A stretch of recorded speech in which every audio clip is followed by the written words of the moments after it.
జగమంతా రామమయం, మనసంతా రామజపం.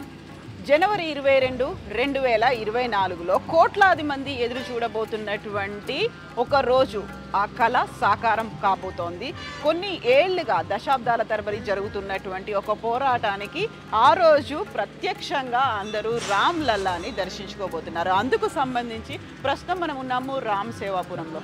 ఇందులో ప్రత్యేకంగా కనిపిస్తున్నవి నా పక్కన ఉన్నవన్నీ కూడా శిలలు, వివిధ ప్రాంతాల నుంచి వచ్చినటువంటి శిలల్ని మనం ఇక్కడ చూస్తున్నాము.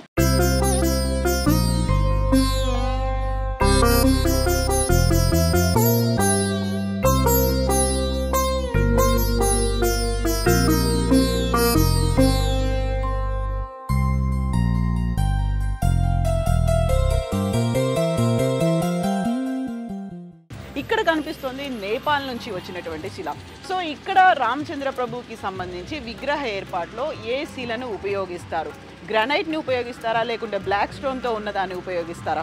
ఇక్కడ నేపాల్ నుంచి వచ్చింది అంటే అక్కడ సీతామయ్య జన్మించినటువంటి స్థలం కాబట్టి అక్కడి నుంచి కూడా రాముల వారి విగ్రహాన్ని తయారు చేయడానికి ఈ శిల ఏమైనా ఉపయోగపడుతుందేమో అని పంపించారు. ఆ శిలని మనం ఇక్కడ చూస్తున్నాము. ఇక్కడ ఉన్నటువంటి శిలలు అన్నీ కూడా ప్రత్యేకంగా రాముడిని తయారు చేయించడానికి ఉపయోగపడేలా అక్కడి నుంచి వచ్చినటువంటి శిలలు. ఇక మనకి నేపాల్ నుంచి వచ్చిన శిలతో పాటుగా రాజస్థాన్ నుంచి వచ్చినటువంటి శిలను కూడా మనం చూస్తున్నాము. గలేశ్వర్ ధామ్ దగ్గర నుంచి వచ్చినటువంటి ఆ శిలతో పాటుగా అండ్ ఇక్కడ రాజస్థాన్ నుంచి వచ్చినటువంటి శిలలు, రాజస్థాన్ సే అయి 3 శిలాయ, ఇక్కడ 3 రకాల శిలలు కనిపిస్తున్నాయి. ఈ 3 రాజస్థాన్ నుంచి వచ్చినటువంటి ఈ 3 శిలలు. సో గ్రానైట్ ఉంది అండ్ పింక్ గ్రానైట్ ఉంది.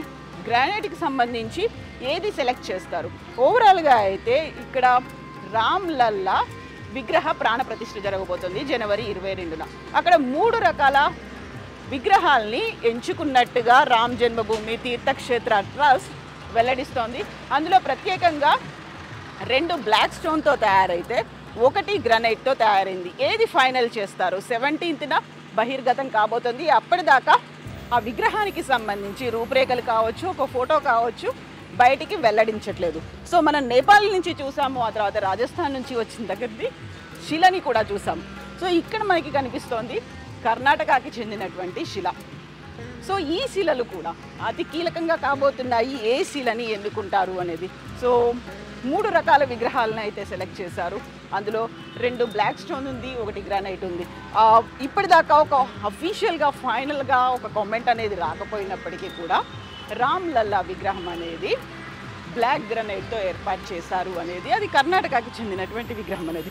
సో ఓవరాల్గా అయితే ఇక్కడ ఉన్నటువంటి ఈ శిలలన్నీ కూడా కర్ణాటక సే అయి 3 శ్యామ్ శిలాయ, అంటే కర్ణాటక నుంచి వచ్చినటువంటి 3 నల్ల రాతి శిలల్ని మనం చూస్తున్నాం.